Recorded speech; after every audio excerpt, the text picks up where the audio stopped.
नमस्कार. कसे आहे? बरे ना? बरेच असतील. मला माहिती आहे तुम्ही चांगलेच असणार. हे बघा, संध्यास किचनमध्ये तुमचं स्वागत आहे. लाईक शेअर करत जा जरा. कष्टानं बनवते मी व्हिडिओ. हे बघा, आपल्याला बनवायचे डोसे. डोसे बनवण्यासाठी मी एक वाटीभर, मोठी वाटीभर हे मूग रात्री भिजू घातले आणि एक वाटी हे तांदूळ भिजू घातले. आता ते धुतले मी, चांगले व्यवस्थित पाणी काढून घेतलं आणि धुवून काढून घेतले. आणि आता आपल्याला हे मिक्सरमध्ये बारीक करायचं आहे. त्याच्यासाठी हे एवढं अद्रक घेतलं, ह्या मिरच्या हिरव्या घेतल्या, हे लसण घेतलं आणि हे मेथीचे दाणे मी रात्रीच वाटीमध्ये भिजू घातले होते, एवढे चमचाभर. आणि हे मेथीचे दाणे पण यांच्याबरोबर दळून घ्यायचं आहे आणि हे पण सगळं बारीक करून घ्यायचं आहे. तर आता चला आपण हे पाणी टाकून बारीक करून घेऊ. हे बघा, माझ्याकडे मोठं भांडं आहे पण ते जाम झालं आहे, त्याच्यामुळे मी याच भांड्यामध्ये बारीक करते. हे पाणी टाकून बारीक करून घेऊ आपण. थोडं पाणी टाकायचं. हे बघा, पाणी टाकलं आणि हे मिक्सरवर बारीक करून घेऊ. हे बघा, अशा प्रकारे हे बारीक करून घ्यायचं. छान हे असं मस्त बारीक करून घ्यायचं. हे तांदूळ पण आणि हे पण मी आता हे सगळं बारीक करून घेते, नंतर डोसे करताना तुम्हाला दाखवते. हे बघा, हे असं दळून घेतलं मी आणि याच्यात थोडीशी हळद टाकली. तर हळद टाकतानाचा व्हिडिओ आला नाही आहे. हळद आणि मीठ टाकून घेतलं आणि हे असं इतकं पातळ केलं. हे बघा, एवढं पातळ केलं हे. आणि हा तवा ठेवला आहे तपायला. आता आपण डोसा करू.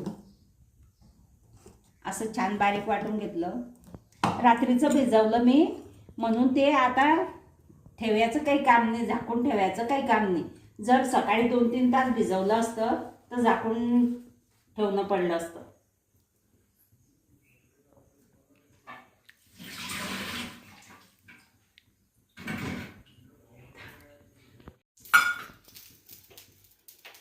छान असा डोसा बनतो.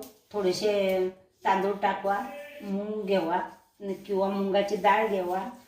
आणि 1 वाटी मुगाची डाळ आणि 1 वाटी मी तांदूळ घेतले. 1 वाटी मूग आणि 1 वाटी मी तांदूळ घेतले आणि छान मस्त रातभर भिजलेले.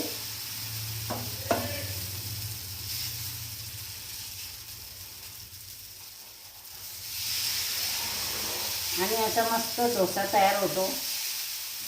हे बघा,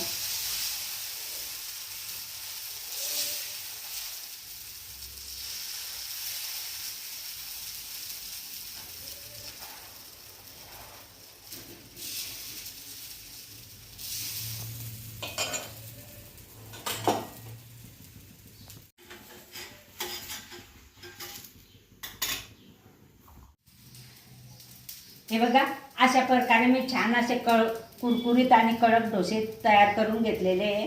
हे बघा, आणि ही टमाट्याची चटणी किती छान झाले, मस्त कुरकुरीत. तांदूळ आणि मुगाच्या डाळचे डोसे खूपच छान झाले. ही चटणी करताना मी तुम्हाला दाखवलं नाही. ही चटणी जर तुम्हाला आवडली असेल, मला कमेंट बॉक्समध्ये तुम्ही सांगा, मी तुम्हाला हे चटणीचा व्हिडिओ टाकून देईन. आणि हे डोसे खूपच कुरकुरीत आणि छान झालेले. हे जर तुम्हाला आवडले असेल, लाईक करा, शेअर करा, सबस्क्राईब करा, घंटीचं बटन दाबायला विसरू नका.